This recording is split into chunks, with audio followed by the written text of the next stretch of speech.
नाज़रीन करام अस्सलाम वालेकुम। हमारे चैनल पर आपका इस्तक़बाल है। आज भी हम बानो मुश्ताक़ की किताब हार्ट लैम्प से एक और कहानी सॉफ्ट विस्पर्स नर्म सरगोशियाँ लाए हैं। बानो मुश्ताक़ ने तो नर्म गर सरगोशियों में ज़िंदगी के बहुत अहम मामलात के मुताल्लिक़ बात की है। बहुत से किरदार हैं इस कहानी में और बहुत से मोड़ हैं। कहानी के इस प्लॉट में ऐसे लगता है जैसे ये कहानी नहीं हकीकत है, जो कमोबेश सभी की ज़िंदगी के कोई न कोई हिस्से को रोशन कर जाती है। इसलिए इस कहानी को शुरू से आखिर तक ज़रूर सुनिए और अगर पसंद आए तो लाइक कीजिए, कमेंट कीजिए, शेयर कीजिए और सब्सक्राइब करके पहले के वीडियोस और आने वाले वीडियोस भी देखते जाइए। देखिए कि बानो मुश्ताक़ ने किस तरह ये रंग बिरंग ज़िंदगी की खुशी व गम बड़ी एहतियात से आपके सामने रख दिए हैं। कहानी शुरू होती है सफ़िया के जाग जाने से। सख्त गर्मी की वजह से उसका गाउन पसीने से जिस्म को चिपक रहा था और फ़ोन बेल थी कि बजे जा रही थी। नींद इतनी गहरी थी कि उठने तबीयत ही न चाहती थी, मगर फ़ोन उठाए बगैर चारा न था। हेलो, हेलो, उधर से भी आवाज़ आई। सो रही थी क्या मेरी लाडली बेटी? तुम्हें इस वक्त ना उठाती, मुझे पता है तुम इस वक्त सोती हो, मगर एक लम्हा रुक कर भी मैं तुम्हें ना उठाती है अगर आबिद ना आया होता।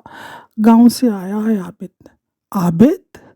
आबिद कौन? अरे अभी जागी नहीं क्या बेटे? वही मुजाविर का बेटा। अब वो शाह मीर अली दरगाह का मुजाविर है और दरगाह की देखभाल करता है। क्या चाहिए उसे? सफ़िया ने सवाल किया। माँ ने जवाब दिया, तुम्हें मालूम है इस महीने के ख़त्म पर उर्स है, हमारे घर आने से किसी का वहाँ संदल की तकरीब में जाना ज़रूरी है। इकबाल कई मीलों दूर है, कम से कम मेरी बेटी तुम चली जाओ। माँ की बात ख़त्म होते ही सफ़िया ने पूछा, मैं? इसमें इतना शौक होने की क्या बात है? सफ़िया ने दामन बचाना चाहा। नहीं अम्मी, वो संदल तकरीब। अरे छोड़ो छोड़ो, माँ ने कहा।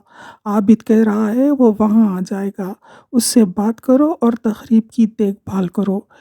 क्या हम अपनी ख़ानदानी रिवायात को जाने दें? इन अल्फाज के बाद जिराह करना फजूल था, आर्ग्यूमेंट फजूल था। मत भेजिए अभी उसे, 1 घंटा बाद आने दें। बात ख़त्म हुई। सफ़िया नींद से निकली तो ख्यालों में डूब गई। उसको याद आया उसका बचपन कितना खुशहाल, कितना हंसता खेलता था।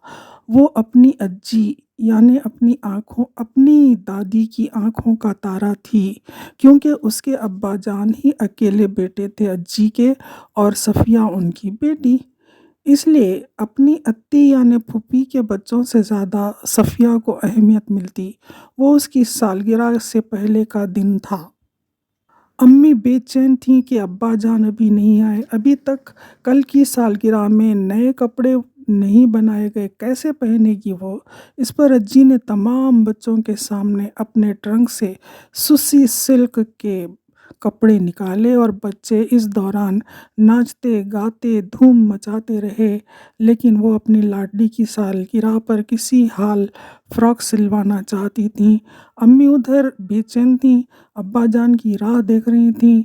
ठीक है, नहीं आ सकते हैं तो ना आए, फ़्रॉक तो भेज दें। अज्जी ने फ़ौरन जुमला पकड़ लिया। हल्का सा मुस्कुराते हुए कहा, फ़्रॉक भेजनी चाहिए, वो आए कि ना आए, प्रॉब्लम फ़्रॉक है तो चलो सिलवाए देते हैं। रास्ते में फ़्रॉक सिलवाने जाते वक्त अब्बा जान भी नज़र आ गए। सफ़िया दादी की कमर से उतर अब्बा जान की गोद में पहुंच गई। अब्बा जान को जब पता चला कि हम फ़्रॉक सिलवाने जा रहे हैं तो कहा, अब इसकी ज़रूरत नहीं, घर चलो, मैं फ़्रॉक लाया हूँ। सफ़िया मचल गई, नहीं मुझे अज्जी वाली फ़्रॉक ही चाहिए। दादी ने हंसकर कहा, तुम अभी आए हो, घर जाओ, हम आते हैं। और वो आगे बढ़ी तो उनके साथ साथ बच्चों का एक बड़ा सा ग्रुप साथ चलने लगा। गलियों से आकर बच्चे हमारे ग्रुप के साथ चलने लगे और काफ़िला ठहर गया जहाँ जाफ़र बाबा की